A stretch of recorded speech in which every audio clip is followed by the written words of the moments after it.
Welcome to Inspired Living with Marc Lainhart, the intuitive prospector. Every Wednesday, Marc, along with his special guests, will explore thought-provoking topics and ideas that promote creativity, self-help, healing, happiness, and well-being to inspire you on your spiritual journey. Each week, Marc will discuss different paths to achieving a more spiritual, balanced, happy, and healthy lifestyle. Topics will elevate consciousness and range from metaphysics to the human and social experience and all things spiritual. Welcome to an inspired community that offers support, encouragement, and new ways of thinking. Marc is a tested, certified, and professional spiritual medium, metaphysical teacher, healer, and spiritual advisor with a spiritual practice based in Seattle, Washington.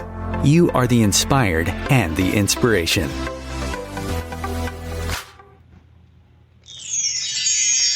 Remember, diamonds are created under pressure, so hold on. It will be your time to shine soon. Good morning, good afternoon, or good evening, wherever you may be in this beautiful, awakening, transformative planet of ours. This is Inspired Living. I am your host, Marc Lainhart, the intuitive prospector. Thank you so much for joining me on what's going to be a wonderful show as we do a little prospect for the diamonds within us with Melissa Moore. We'll bring her on in just a few minutes, but I just wanted to say it's good to be back on the air. I took a month off, did my midsummer break, and went out of country and visited amazing countries of Amsterdam, Norway, Iceland, Scotland. It just met amazing people, and I always remind people, collect memories, not things at the end of the soul adventure, because that's what it's really all about. And for those of you that are following the show, thank you so much. You've moved Inspired Living up to number 19 of the 70 most inspirational podcasts to listen to in 2022. And that's based on feedback, that's based on downloads, that's based on reviews. And I just want to say thank you so much. Very honored and humbled how we've grown this show over the last few seasons. And if you want to follow the show, if you missed the live show, which is on Wisdom Wednesdays at 12 p.m. Pacific, 3 p.m. Eastern, you can always catch us on now whatever your favorite podcasting platform is: Spotify, iTunes, YouTube, iHeartRadio, you name it, you can find Inspired Living. So we just want to say thank you to our inspired listeners. We always like to say you are the inspired and the inspiration for doing these shows each and every week. And I just want to take a moment to remember a guest of the show. She was on the show a few times. She's a friend. She's a colleague. She's been my mentor for the last 7 years, the great Mavis Patilla, who, if you know her work, you know that she's a pioneer in the work of spiritualism, mediumship, was a teacher at the Arthur Findlay College in England. And I just wanted to quote her with one of the things that she had said to me in my many journeys is, quote, "Like all things, one aspect will fade and another aspect will be produced." And that's by the great Mavis Patilla. We're going to be doing an encore show for her to remember her. And like I said, she was kind enough to come on the show a few times and share her wisdom and her knowledge and her education and, of course, her many soul adventures. But like she said, as all things, all aspects fade, another aspect will be produced. And that's what we're going to continue to do here on Inspired Living: produce, inspire, encourage, motivate, think outside the box. And today we're going to do that with Melissa Moore. And I'm going to read a little bit about her journey. And she's the co-founder of Karuna Training. And she's going to discuss her book with us today, The Diamonds Within Us, Uncovering Brilliant Sanity through Contemplative Psychology. So when I came across this, I was like, what is contemplative psychology? Because I'm all about psychology and the journey of the mind and our journey here.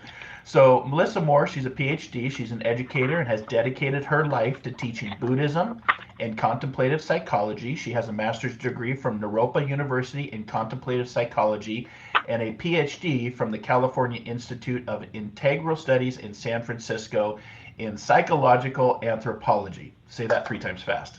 She has been a student of, she's going to probably correct me, but I'm pronouncing this as Chögyam Trungpa Rinpoche since the age of 25. Did I get that right, Melissa, or how do we pronounce that? Chögyam Trungpa Rinpoche. You were close.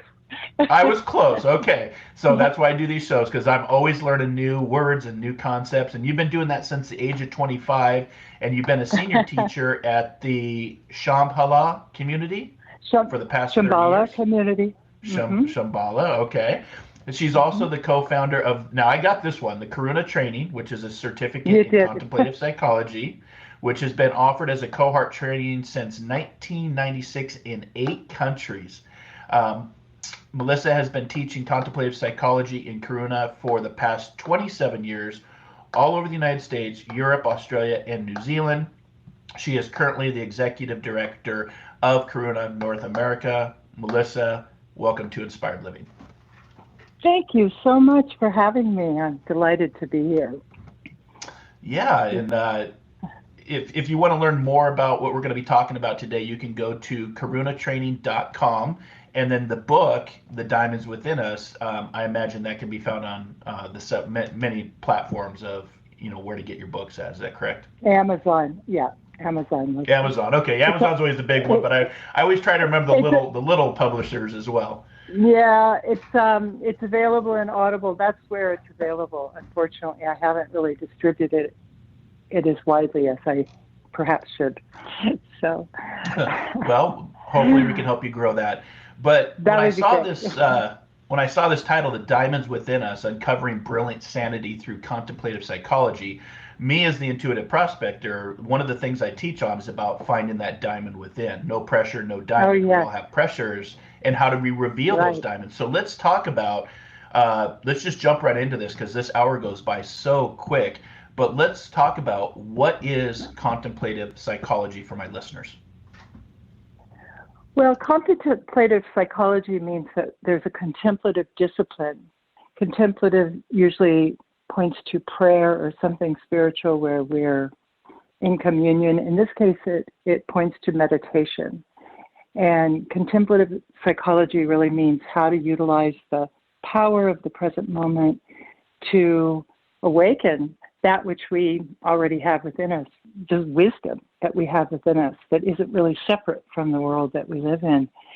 But, we get kind of clouded with all kinds of ideas like we need to change ourselves and improve ourselves. So contemplative psychology is really a path of practice, including meditation, and it's drawn from the Vajrayana Buddhist tradition, which is where the difficult name Chögyam Trungpa comes in. He founded the first Buddhist university in America at Naropa. When I went there, it was called Naropa Institute.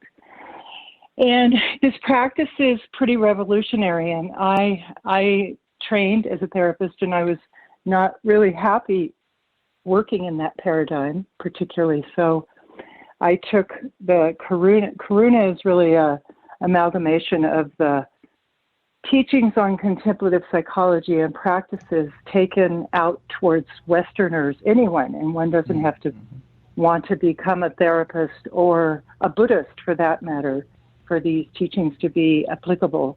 In many ways, I feel like what I'm teaching should be taught in kindergarten because it's how to utilize discomfort and the difficulties of emotions, even physical pain or sensation or things that we're dealing with mentally in our world these days, how to utilize that to wake up instead of use it against ourselves to go down the rabbit hole of depression or all the ways in which we cope sometimes. So that we have the wherewithal within us to awaken is really at the heart of contemplative psychology.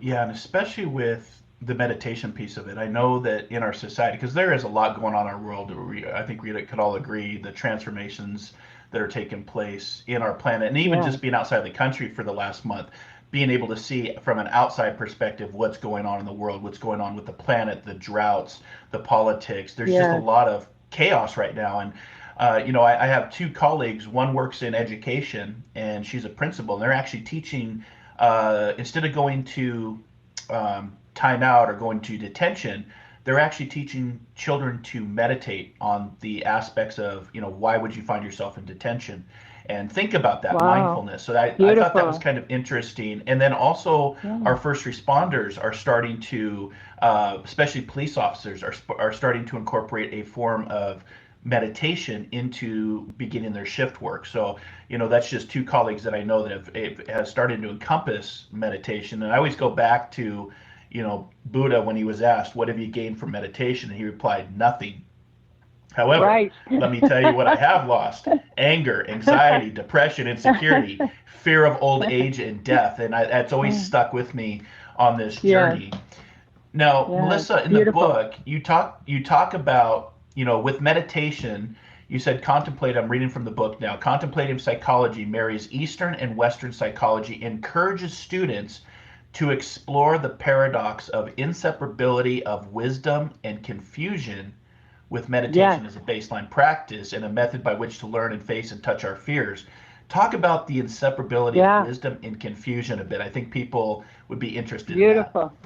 You went right to the heart of it, didn't you? You Welcome are to an Inspired intuitive. Living. Really, that is the, I think, most unique thing about Vajrayana Buddhism is it understands that the world is co-arising in its confusion and its wisdom simultaneously, and that we, depending on our consciousness and awareness, are constantly having to make choices around that, right? And so how we align, how we show up, how we open our heart or close our heart, depending on if we're protecting our territory or not. But how do we meet the confusion and the groundlessness and the pain of the world? Because to be a human, the Buddha also said, to be a human is to suffer, right? There's no getting out of birth, old age, sickness, and death. But at the same time, we don't have to create more suffering. The hat on top of a hat, the suffering of suffering, we call it, just the inability to meet change, inability to meet the times, inability to meet the real crises and truths of life, and just the struggles and hardships. And this is, I have to just note that I'm speaking of this from almost a very privileged seat, and I don't want to note that, just to even have this conversation takes a certain amount of ground and security, right? So in my clinical work, I worked with homeless people, and I know that there has to be a certain bar of stability before people can even sometimes access some of these jewels within us. So we have to help each other too. And the practice of contemplative psychology is how you show up for others in compassion. And, how do you really show up and exchange with people in a way that wakes up their wisdom on the spot? And that's transmutation, and that's the wisdom of Vajrayana and contemplative psychology as it was introduced by Chögyam Trungpa, who was a Vajrayana Tibetan master who came over, and he saw that Westerners were not used to all these Tibetan, these Tibetan images, and he really wanted us to find methods to work with our minds in the present moment. So he created something called Maitri Space Awareness, which I talk a lot about in the book, which has to do with how we align with the directions and the elements, the energies of the world, seen and unseen, and how we learn to become, you could say, intuitive, like yourself, but in a really ordinary way to be able to function in the world and be skillful and help others genuinely. So he created this something called Maitri Space Awareness, which we use in Karuna. And it's very unique to contemplative psychology. And it's not about fixing yourself or changing yourself. It's being exactly who you are and what you are and making friends with that, because all of us have a jewel within us. And it's a question of how we bake that jewel, right? How we treat it, whether it shines or not. So I hope that makes sense. No, that's what I like to say, a golden nugget, and sharing that with the listening audience. I'm going back to Henry Kissinger because he always talked about the diamond is a chunk of coal that's made good under pressure. And you brought up the word intuition, which is, for some people you're saying the I word, the intuition, the woo-woo, the spiritual. It's like, no, even in our show and even in my work that I do, I really try to, share with people that intuition, everybody has it. You can do it to be beneficial in your life. You talk about mutual recovery. I know that intuition and meditation was very helpful in my recovery from severe trauma and tragedies earlier in my life, and brought me to here to be even speaking with you today. So, I always say dare to dream, dare to explore, dare to live, and discover that diamond within, because you're right. Everybody has that diamond. And I love the concept of what you said about compassion, kindness, be kind, be caring, be compassionate, the golden rule. as a spiritualist, we talk about the golden circle, paying it forward as part of being here on this, and it's what I call soul adventures of the physical world. So, I like that. Soul adventures of the physical world. Soul adventures of the physical world, yeah. The 3D world, right? The 3D world, which, like I said, there's a lot going on, a lot of transformations, a lot of changes. And, we're going to go to our first break here in just a few seconds. But when we come back, I want to talk about learning the practice, your journey specifically, how you at the age of 25, how you started down this, because there's usually a shaking that causes an awakening. There's a reason for the season, whatever that may be.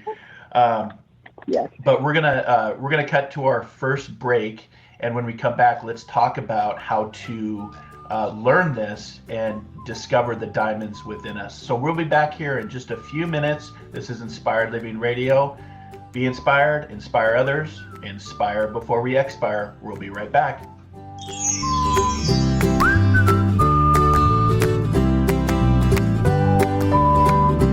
The future of internet radio is here. OMTimes Radio, IOM FM. Host your show on IOM FM, the radio network of OMTimes Media, one of the more recognized brand names in the conscious community, and is backed by the extensive marketing reach of OMTimes. Hosting a show on IOM FM immediately connects you with our extensive dedicated community. My name is Victor Furman. Some call me The Voice. I've always been fascinated with human nature, spirituality, science, and the crossroads at which they meet. Join me Wednesdays at 8 p.m. Eastern on OMTimes Radio, and we'll explore these topics and so much more on Destination Unlimited.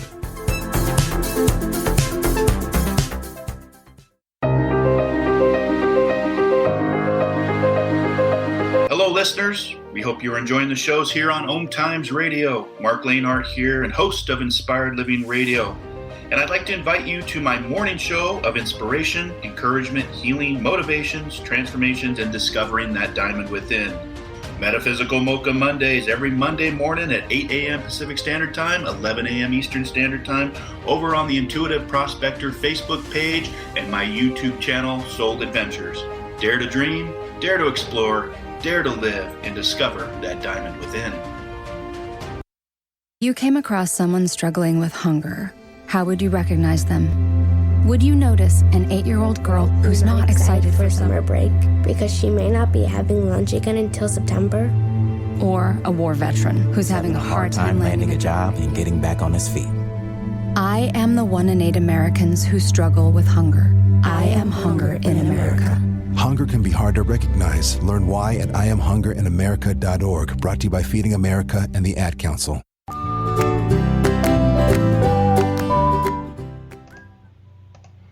And welcome back to Inspired Living. Our special guest today, Melissa Moore, with her book, The Diamonds Within Us, Uncovering Brilliant Sanity Through Contemplative Psychology. Just a reminder for our listeners, if you do want to follow the live broadcast, you can always go to the OMTimes Radio Global Player and listen to the show live from anywhere around the planet. No username, no password, no BS. We're always streaming at 12 p.m. Pacific, Seattle here in the Pacific Northwest. So if you're in a different time zone, check that time zone to see when we're live. And like I said, if you don't catch the live show, you can now catch Inspired Living on your favorite podcasting platform. And make sure to give us a follow over on our public Facebook page called Inspired Living Radio and Podcast, where the public group has really grown over the last year. And you can also follow us on Twitter and Instagram at Inspired4Us. That's the best way to follow the show and keep up with all the great shows that we have coming, including today's show with The Diamonds Within Us. Melissa Moore, welcome back to Inspired Living. Let's talk about the book and learning the practice of contemplative psychology. And you said it's initially known as Contemplative Psychotherapy, that was founded in the mid-'70s. That's if you want to talk about that a little bit. Yeah.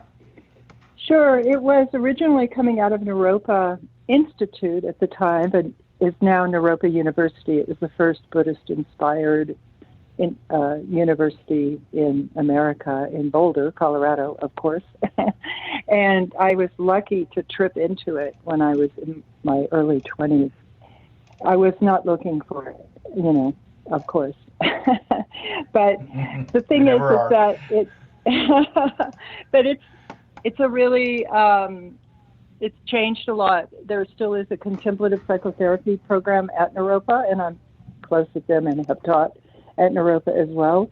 But I started Karuna in Europe at the encouragement of a spiritual teacher at the time, and it's been offered in actually 9 countries now. And it's something that resonates with people because for people that are looking for, or perhaps already on a Buddhist path or already on a path of meditation practice, because the only problem with meditation is that you have to do it. You know what I mean? I do. It's like something that we have to incorporate in our life, and so it's not something that we just read a book. And so Karuna Training is a kind of container that goes over the course of a couple of years and has a whole curriculum to it that leads you through an ancient recipe of ripening the potency of heart through meditation and through this practice, as I told you earlier, space awareness. And we learn all kinds of things, like we do everything in a cohort, so we use our relationships in the cohort to awaken to our habits of mind and our conditioning of mind and our biases. I always tell everybody the first night, look around the room. Every relationship you've ever had is present in the room because you're in the room. And you've already made up your mind, whether you're conscious or not, whether you like or don't like somebody in the circle. And that's just your conditioning. You have no idea really who's here. And that we don't have to believe everything that we think, that we can learn to meet our experience fresh. And that takes reconditioning, habituating the mind. It's almost like a muscle that we have to train to come back to the present and ask ourselves, what's going on right now? Really, is this my projecting mind, or am I just reacting out of feelings that I'm intuiting from the environment? Because sometimes we use intuition against ourselves, right? We call it, in Karuna, we call it exchange. And we feel something from someone and then we make something up, right? And whole relationships, especially in the people we love the most, our families, can be solidified in these concepts that come out of a feeling that we had during a conversation that we had 10 years ago. It's so strange what the human mind will do. So we look at that from a very classical Buddhist perspective, the way the mind works. And we work on arising fresh in the present moment, so that takes meditation to kind of train yourself to be present and in your heart, which is, really in your body. So that you started to ask me before, how do you do it? And it's like, first, of course, comes your motivation, that you really want to be more permeable, you want to be more tender in your life. And then there's the kind of commitment, which means that in Karuna, we embrace our emotions and our vulnerability as a path to awakening. And it takes a safe container to do that, and the group has to create the safe container together. And we have methods in order to facilitate that. So it takes time, right? We incubate or pressurize the diamond, as you say, and the jewels begin to shine. It's amazing. I feel so fortunate to do the work. Well, you said some key points about, mindfulness, and, I'm a firm believer that intention, energy from, a science standpoint, when you set your intention, your thought, energy follows that. And, that's, meditation, like you said, if it was easy, I think everybody would be doing it. But I don't find that to be the case, especially here in America, in a capitalistic society. You said some interesting words of vulnerability and being open, sometimes frowned upon. You can't be vulnerable. You got to be strong. You got to, and one of the things that comes to my mind, Melissa, as you're saying that is, diamonds need not explain how radiant they are. They just keep shining, and whoever shall admire their brilliance will find their way to them. And that's that power of that groupthink, sitting in a group and realizing you're caught, you're unconscious and your conscious bias, and then going, oh, I'm going to participate in this group think, and then all of a sudden you're like, wait, no, I'm in the present moment. I don't know these people. I want to change how I'm thinking, because you don't need. You're correct. 50,000 thoughts in a day go through this osmosis of our brain, but we don't need to believe every single thought that we're thinking. We can acknowledge it and be aware of it, and then say, okay, or even move along. The atmosphere, because a lot of our thoughts are very habitual, right? They just come again and again, and like sometimes and when you meditate, you see what those habit thoughts are, right? It's like, oh my God. And I'd say even social media is a big part of this. I work with people that from a suicide standpoint, and one of the first things they tell them for somebody that's just having a mind filled with just clutter is get off social media, and you're hearing that more and more and more. So for our listeners, be mindful of the social media, of what you're taking into your awareness and into your consciousness, because not all of it's good. Sorry, go ahead. I didn't mean to interrupt you there. No, I'm so glad that you brought that up, because we talk about we have all these different consciousnesses in Buddhism, and the seventh consciousness is the tricky one. It's the one that's trying to secure the territory. And we talk about social media being the seventh consciousness on steroids, because as we go around and we like and dislike everything, or we scroll through, just the movement of that is habituating that habit mind, right? So we're, it invites that. And when we look at the consequences of that in our society today, and the divisiveness and the split, it's because we've had our own thoughts, our own algorithms, literally our own thoughts being fed back to us 100-fold. So it makes the mind very sure of itself, right? That's its nature. And so I think social media has been one of the biggest contributors to all this divisiveness that we're experiencing. Oh, yeah. We're all getting, our own rhythm. It's just the kind of thing you think about buying a kayak. My husband and I are looking at kayaks, and of course I'm getting 100 kayak ads a day, right? And but that's crazy. That's your own mind. The internet has figured out how to mirror your mind back to you. And it also mirrors your opinions and views, whether they're sane or not. So we have to be incredibly discerning, about what we're consuming, just like with food, we have to do that with our mind. And it's difficult. It's a difficult moment because we have so much information at our fingertips. And we've talked about that on past shows, that we're more connected than we've ever been in the history of the world, but we're more disconnected than we have ever been. And you said an interesting thing about mirroring, because one of the things that we've had previous guests on, and we've talked about that. If you remember in the late 90s, there was a concept that people would say, oh, you got to go to the internet. And people would say, well, how do I go to the internet? Where is the internet? How do I get on the internet? And now we don't even think of it as, an internet's like a second thought. Oh, I just get on the internet, or I go to the internet. What you're, experiencing with the kayaks is the internet is now reflecting what they call the Metaverse. And the Metaverse is actually bringing the internet and the things that you like, dislike, the reality, or, some that live in a different reality, is mirroring that back to us. And that's actually what the Metaverse, Time magazine just had a cover on it, where they're talking about what the Metaverse and AI and everything that's going to happen in the next 20 years is going to be very much the internet coming alive. So if we don't have this stability of mind, which is what meditation breeds, it's stability and clarity of mind to even know what we think and feel in the moment, which we use the body to contact.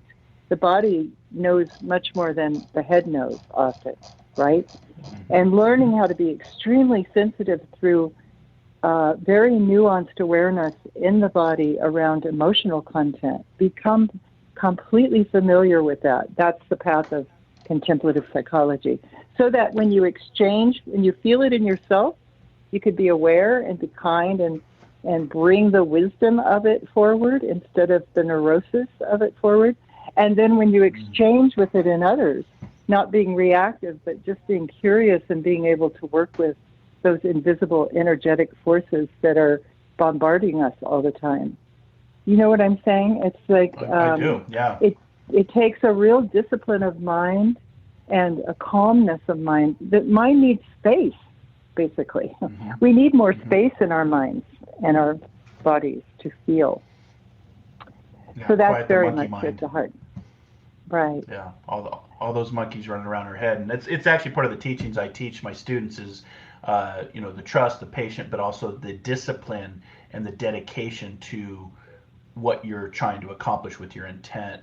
So for our listeners out there, because I've got a strong intuitive hit that people don't just come into this be necessarily willing, but how did you get drawn to Buddhism at such a young age? Oh. Well, I was fortunate, but basically I was not interested in Buddhism, believe me. I was literally following a rock and roll band, working with the rock and roll band and helping the promoter in 1979, and the band was recording at Caribou, which is Dan Fogelberg's place up in Netherlands. And I went wandering in Boulder for a dance class, and I wandered into Naropa Institute. And then I heard after I took the class, which I hated, they meditated at the beginning of the class, which I thought was stupid. And I thought they were all like, dumplings. And I had this big critical mind going because I was extremely eating disordered at the time and body dysmorphic and all of that. And so I ended up talking to this long-haired leaping gnome who was the janitor at the time. And he told me all about Chögyam Trungpa and this groovy guy from Tibet and what he was doing. And it just, you hear these things and they go in your consciousness. And then I tuned into what was happening at Naropa, which was Allen Ginsberg, and there was a lot of dance happening with Barbara Dilley. It was a very big art scene, and psychology was a very side thing. And I wanted to go to Naropa, but I already had a BA and I needed to have an excuse. So the only master's that they offered was in Buddhist studies, which I knew I wasn't interested in, and in Buddhist psychology, which I thought, or contemplative psychotherapy, and I thought, that's interesting. And so really it was more, I wanted to be in Boulder, I wanted to be around Chögyam Trungpa. The first time I saw him, he came at 2 a.m. instead of the 8 o'clock time he was supposed to be there. I was furious, and he was giving vows, and he said, Buddhists are so non-aggressive, they don't swat flies. And I didn't miss it that I had been so angry that he was so late. So I realized it's more like the teachings caught up with me. And at a certain point, it was like walking into the crocodile's mouth where I realized, oh my God, wherever I go, there I am. And it's my mind. I can't get away from that. I better learn to work with it. And let me tell you, that didn't happen overnight. That was like several years in a master's program. Yeah, well, many years, like 8 years before I even decided to become a Buddhist, because I didn't like the scene around Boulder and Trungpa Rinpoche was weird, and to me, it just, I wasn't interested in any of that at the time. I was really a black fingernail rock and roller, I mean, I was really a wild girl, and I had a wild mind, and I had a lot of trauma and problems, of course, when I arrived. And I realized that the way that community worked and the teachings worked, it showed me that my mind, I had to be responsible for myself. I had to work with myself. And so through a lot of kindness and patience of others and love of the community, I learned finally to meditate. It took me a really long time because I had so much trauma in my body. I couldn't sit with myself. So much self-hatred, And so I learned, and it took me, and then I got very religious and I went deep into Buddhism. I've come out of that. I'm in a very different phase, and Karuna is non-denominational because I actually think a lot of Tibetan Buddhism has a kind of feudal quality, patriarchal quality to it, and that doesn't really go. Well, I mean, it did go with me, and I've gained so much from Dharma, and at the same time, in the long run, I don't see that being the medicine that's necessary for now. Right. I see what's necessary for now is that we all get into our hearts and get honest and get real with one another. It's like you said, we can touch each other in a nanosecond, but we're starving to death for genuine heart contact with one another. You know, with our neighbors and with our family and with the people we love the most. That's what I see in my trainings. And so Well, and I just say over time, you've also learned, you have the ego, right? So you learn to get rid of that ego because that ego doesn't want to meditate who you are as a person, that soul within, wants that connection, wants that guidance, but then the ego jumps in, the monkey's in our head saying, oh no, you don't have time for that. I got to go follow rock groups. I got to, but eventually you found your way, you found the path illuminated when it was supposed to, you're right where you're supposed to be. And I tell my listeners that, my students that all the time, you're right where you're supposed to be patient with yourself. And we're going to go to our final break, but when we come back, Melissa, I want to talk about how you feel contemplative psychology what can it offer to this troubled world that we live in? Because we are in a very troubled, chaotic, transformative planet, and I think our listeners would benefit from how we can use this contemplative psychology and of the mind. So we'll be back here in just a few minutes with our special guest, Melissa Moore. Thank you.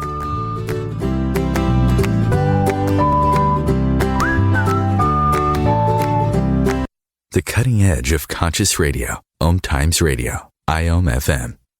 Have you wondered how to change your love paradigm? The secret key is finding a love partnership, not just a regular connection. How do you find these? Through conscious relationships. Ascending Hearts Dating is a dating site for people like you that believes in second chances and a different type of spiritual connection. Try Ascending Hearts for free at ascendinghearts.com and change your love paradigm. Ascending Hearts, the premier dating community for the spiritually awake. Imagine yourself being transported to India, to the banks of the Ganga and an ashram in Rishikesh. Visualize that you are welcome to satsang with an American sannyasi who shares the wisdom of her guru. Your visualization has manifested. Join Sattvi Bhagawati Saraswati for inspiration and transformation every Thursday at 11 a.m. Eastern on OMTimes Radio. One planet, 7.3 billion people, only one you. Life offers us many opportunities and learning experiences. Are you ready to explore and discover this beautiful planet, the life and energy all around us, the spiritual world, and what is unseen, along with your own personal soul adventure? Marc Lainhart, the intuitive prospector, is the spiritual connection you have been prospecting for. Internationally known as a tested and professional clairvoyant medium and spiritual advisor, Marc's work as a metaphysical teacher, medical instructor, radio show host, inspirational writer, and hiking guide are here to help you on a journey of self-discovery, healing, inspiration, education, and a whole lot of spiritual awesomeness. Dare to dream. Dare to explore. Dare to live. For more information on Marc's spiritual practice in Seattle, Washington, please visit marclainhart.com or internet search The Intuitive Prospector. If I could be you. And you could be me. For just 1 hour. If you could find a way. To get inside. Each other's mind. Walk a mile in my shoes. Walk a mile in my shoes. Walk a mile in my shoes. We've all felt left out. And for some, that feeling lasts more than a moment. We can change that. Learn how at belongingbeginswithus.org. Brought to you by the Ad Council. Walk a mile in my shoes.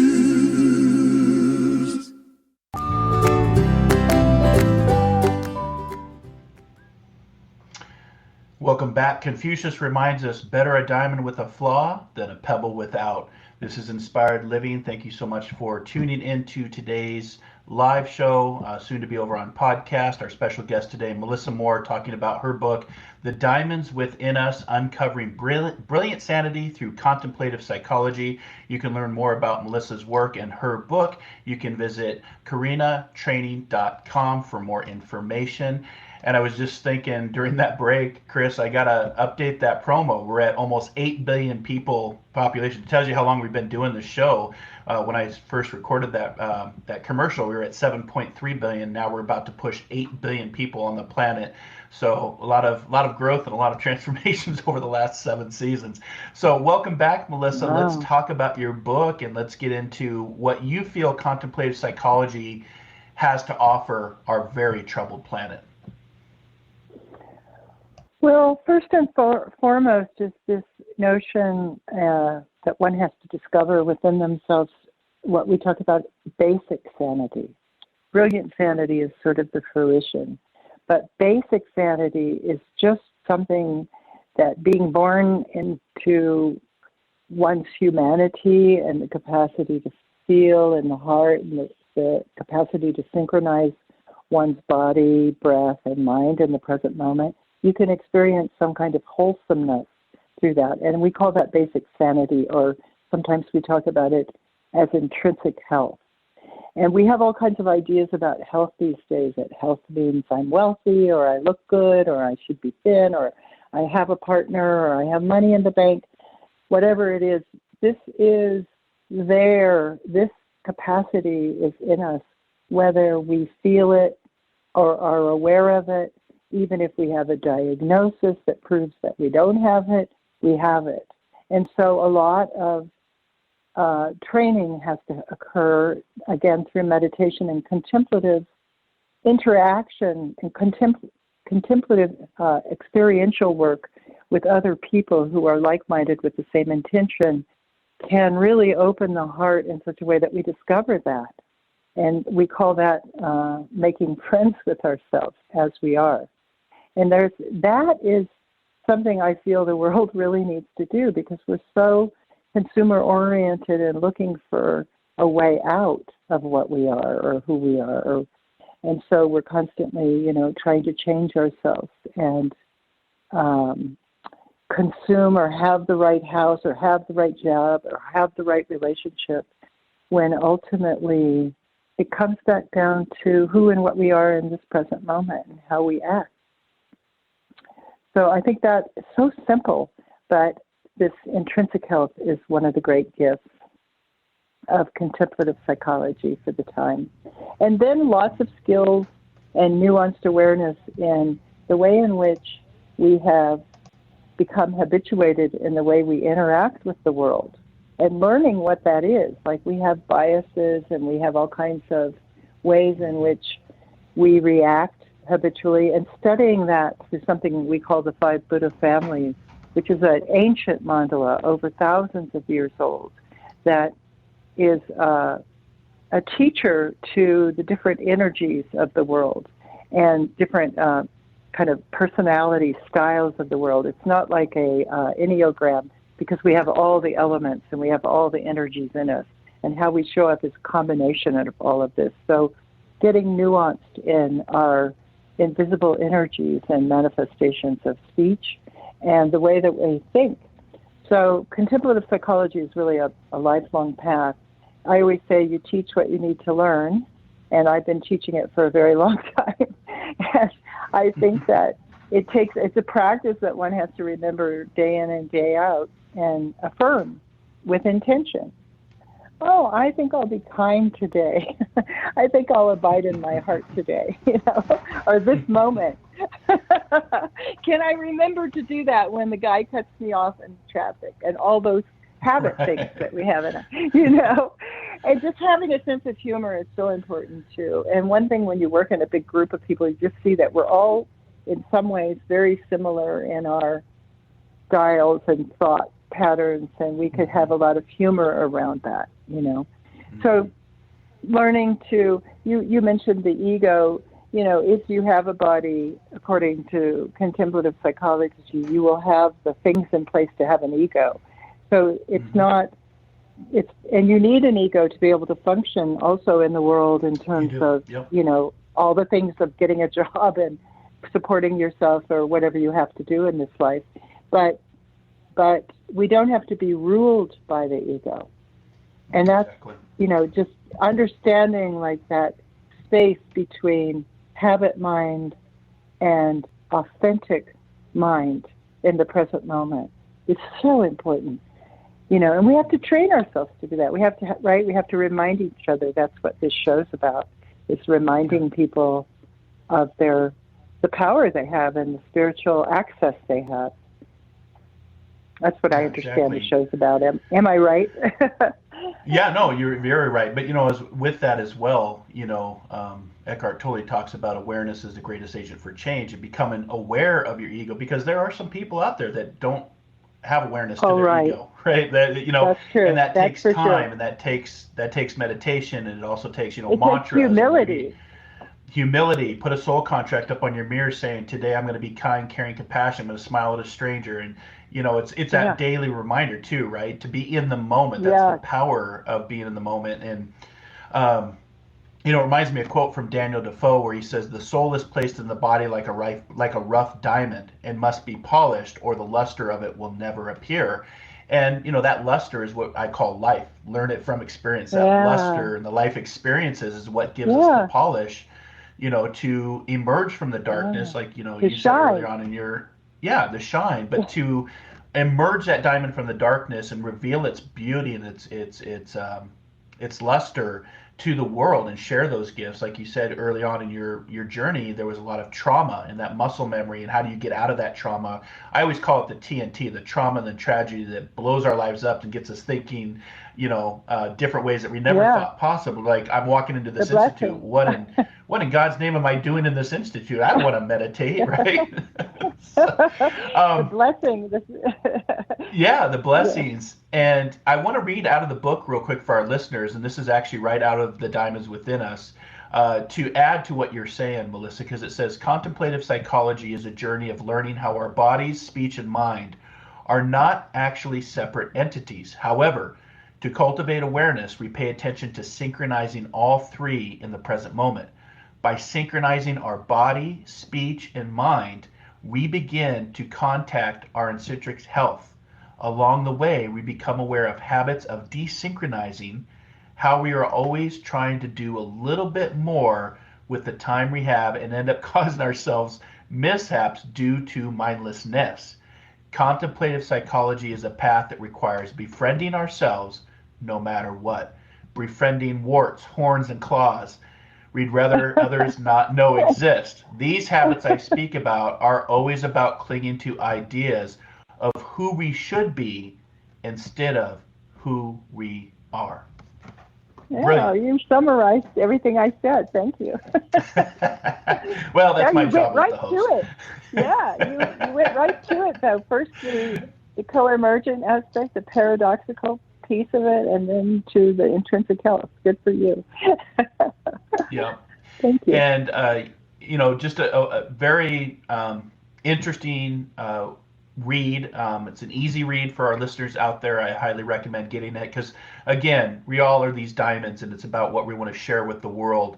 And when you become a diamond, you'll see why life had to pressure you. Those pressures, the traumas, the tragedies, the uncertainties, they're all doing something. It's about free will and choice and what you want to reveal with that diamond. So for our listeners out there, keep going. Find that diamond within and reveal it to the world, because there's many gifts to share. So, Melissa, with the time we have left, because this show goes by so darn quick, anything you want to share about the... It does. It goes by really quick. But anything you want to share with our listeners about the book, who or what inspires you, just whatever's on your heart, whatever you want to share with us about the topic today. Right now, I hope people, if they're interested in any of this, will check out the website, karunatraining.com, because we're just getting ready to launch new cohorts, and they're going to be more accessible, because it used to be people had to sign up for an entire 2 years, but we're trying to break up the training in such a way that it becomes more accessible for people who have shorter amount of times in life. And I just want to say that we're in this incredibly precious moment in human history, and it looks bad, and it looks as bad as it could possibly be, but I think part of that is because we have everything in front of us and visible and accessible through media. And so therefore we have to have the consciousness to be able to meet the moment with all that information, or you can stick your head in the sand.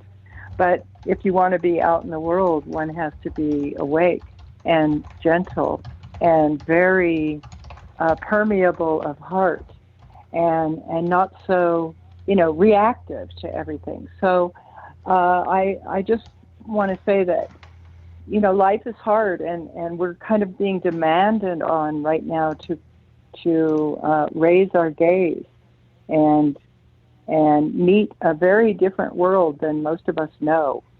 And so I think we have to help each other. And so I'm very grateful to be on a show like this and with someone like yourself who's really trying to offer, you could say, hacks for getting through life, or, through your, I don't know really the exact intention, but it seems that you're looking for methods and ways for people to connect to the best of themselves. So I'm very grateful that someone like you exists and that there's so much available right now, but we have to be selective on where we turn our attention.